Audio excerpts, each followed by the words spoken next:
নাশকতার ছক ফের রেল লাইনে সন্দেহজনক সিলিন্ডার, জরুরি ব্রেক কষে ট্রেন থামালেন চালক। মুম্বাই থেকে লখনৌয়ের উদ্দেশ্যে যাচ্ছিল ট্রেনটি।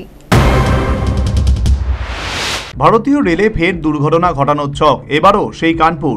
রেল লাইনের ওপর সন্দেহজনক সিলিন্ডার পড়ে থাকতে দেখে জরুরি ব্রেক কষে ট্রেন থামালেন চালক। এই ঘটনায় নতুন করে শোরগোল শুরু হয়েছে। প্রশ্ন উঠতে শুরু করেছে রেলের যাত্রী সুরক্ষা নিয়ে। একের পর এক ষড়যন্ত্রের তথ্য প্রকাশ্যে আসার পর তদন্তে নেমে গতকাল 16 বছরের এক কিশোরকে গ্রেফতার করেছে পুলিশ। তার বিরুদ্ধে অভিযোগ, গত শনিবার বান্দা মাহোবা রেল লাইনে সিমেন্টের পিলার ফেলে রেখেছিল সে। জরুরি ব্রেক কষে ট্রেন থামানোর জেরে বড়সড় দুর্ঘটনার হাত থেকে রক্ষা পায় ট্রেন। জানা গিয়েছে, মুম্বাই থেকে লখনৌয়ের উদ্দেশ্যে যাচ্ছিল পুষ্পক এক্সপ্রেস। বিকেল 4:15 নাগাদ উত্তরপ্রদেশের কানপুরে গোবিন্দপুরী স্টেশনের কাছে সন্দেহজনক একটি লাল রঙের সিলিন্ডার পড়ে থাকতে দেখেন চালক। বিপদ বুঝে তাৎক্ষণিক সিদ্ধান্ত নেন চালক, সঙ্গে সঙ্গে জরুরি ব্রেক কষেন। এর ফলে সিলিন্ডার থেকে মাত্র কিছু দূরে থেমে যায় ট্রেন।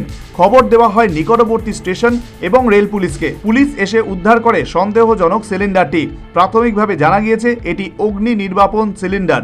ঘটনার পর সিলিন্ডারটি পরীক্ষার জন্য ওই ট্রেনেই সেটিকে তুলে এনে কানপুর সেন্ট্রালের কাছে জমা করা হয়েছে। গোটা ঘটনার তদন্ত শুরু করা হয়েছে। উল্লেখ্য, সাম্প্রতিক সময় দেশের নানা প্রান্তে একের পর এক রেল দুর্ঘটনায় চিন্তায় রেল কর্তারা। প্রকাশ্যে এসেছে নাশকতার তত্ত্ব, কখনো রেল লাইনে কংক্রিট স্ল্যাব, তো কখনো লাইনের ফিশ প্লেট খুলে রাখা। সাম্প্রতিক সময় দেশের নানা জায়গায় ট্রেন জেহাদের ষড়যন্ত্র প্রকাশ্যে এসেছে। সম্প্রতি মধ্যপ্রদেশে সেনা জওয়ানদের ট্রেনে বিস্ফোরণ ঘটানোর ষড়যন্ত্র সামনে আসে। চলতি মাসে এই কানপুরেই বড়সড় রেল দুর্ঘটনার ষড়যন্ত্র প্রকাশ্যে আসে।